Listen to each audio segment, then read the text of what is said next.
নিজেদের সবজি বাগান নিজেদের খাওয়ার জন্য সব মিলিয়ে কলা গাছ, কলা ধরেছে। কোনো সার মুক্ত বলা যায়, সার খুব একটা ইউজ করা হয়নি। বেগুন গাছ উঠেছে,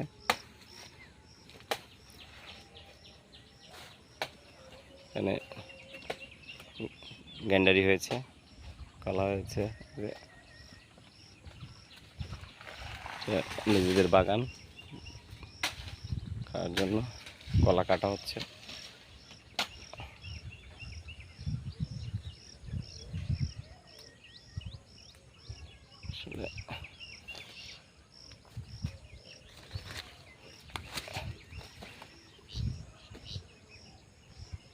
বেগুন গাছগুলো খুব সুন্দর উঠছে, হইলে প্রচুর বেগুন হবে।